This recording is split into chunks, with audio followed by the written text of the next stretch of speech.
Hi, I'm Austin Andrus, and this is part 2 of my instructional series on rebinding books like this into fancy leather editions.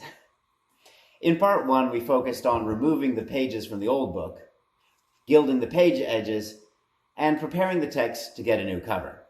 Click on the card in the corner if you'd like to get up to speed on part 1. In this video, we'll focus on making and decorating the new cover. If you'd like to know how I design my cover art, I'll put information about that on my blog. Or comment below if you'd like me to make a video about it. Let's get to work, shall we? I use heavy 100-point chipboard for my front and back covers. I cut the covers to be just as wide as the text block and about 1/4 to 3/8 of an inch taller. The text block I'm working with here is 6 inches wide and 9 inches tall, so the cover is 6 inches by 9 1/4 inches. To make the spine, I like to use the cardboard tubes I always have left over from rolls of vinyl, which I'll be using later in the project. The curvature on these tubes is perfect for most thin books.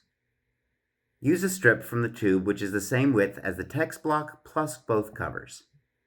Measure the curvature on the outside of the spine so you'll know just how much space you have for your cover art. Next, it's time to design the cover art, using the measurements you just took. It's optional, but I like to include raised bands, also known as hubs, on my book spines, because, let's face it, they just look so classy.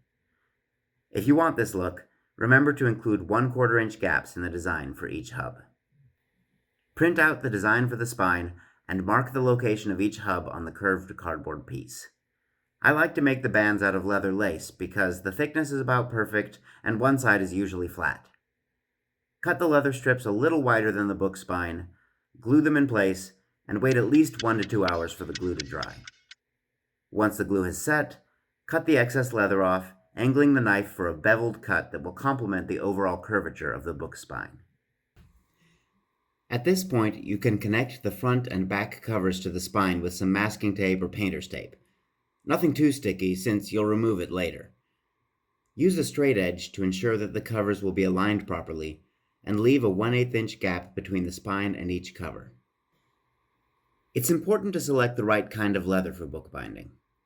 Avoid anything thicker than 2.5 ounces, and thinner is even better. Use a supple leather that bends easily and has a little bit of stretch to it. Stay away from oily or waxy finishes, though. Use the boards you taped together as a guide to cut the leather about 1 to 2 inches larger than the cover on each side. Turn the leather suede side up and apply a generous layer of glue to the outside of the book spine. Next, flip the book cover over and carefully place it in the center of the leather. Put the text block inside and gently close the book. For the next part, I'll be using a book press, which is technically optional but very convenient, and I was able to build it for only a few dollars. Let me know in the comments if you'd like more information on how it's made. While transferring the book to the press, squeeze it with your fingers to ensure the text block doesn't fall out. You don't need to close the press very tightly, just enough to keep the book in place. Roll the leather up in your hands and stretch the center over the book spine so you can see the hubs distinctly. To keep the leather from coming off the spine before the glue dries, wrap a piece of string around the hubs, anchoring it so that there is pressure pushing the leather against each hub from the top and the bottom.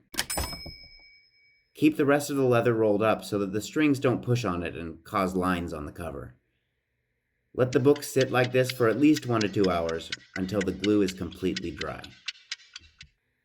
Next, you can glue the leather to the front and back covers. Use a brush to spread your glue so every part will stick evenly and you won't have any bumps.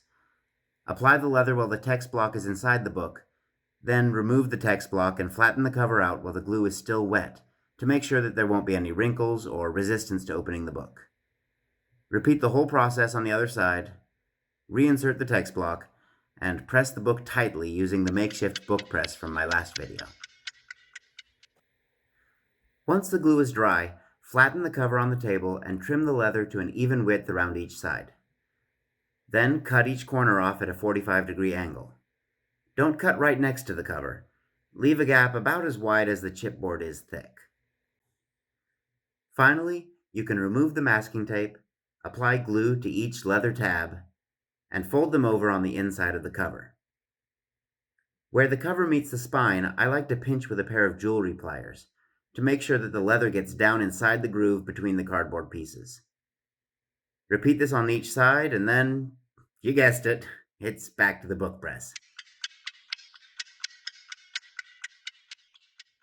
The last thing required to make this a fully armed and operational book again is to glue the text block into the cover.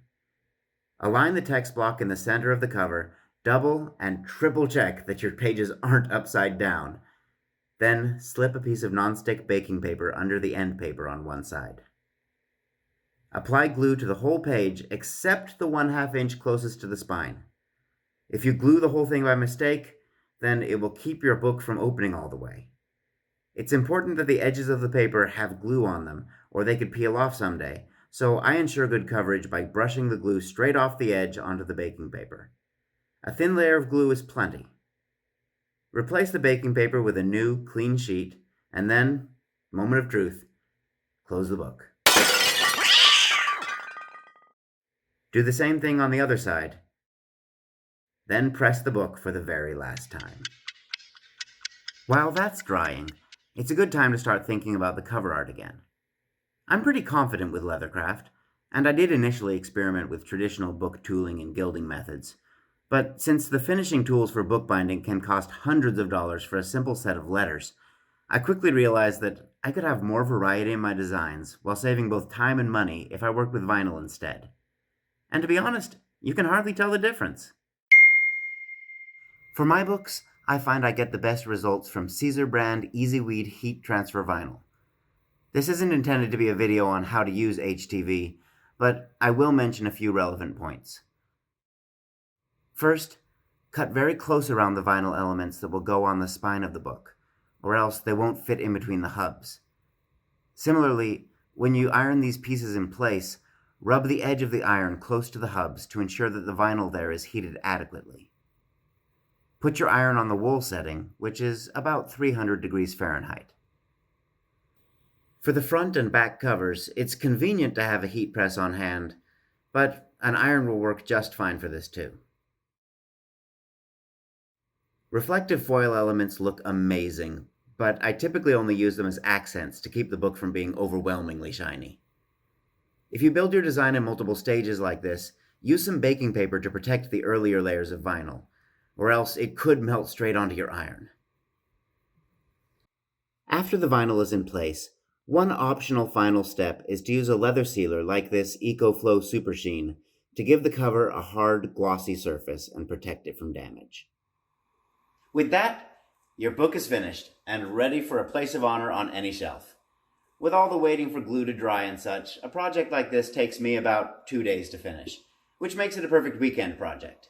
If you'd like to try your own hand at it, please comment below and let me know how your bookbinding adventure turns out.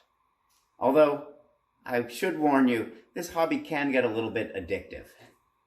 Subscribe if you like the video, because I'll be back again with more projects.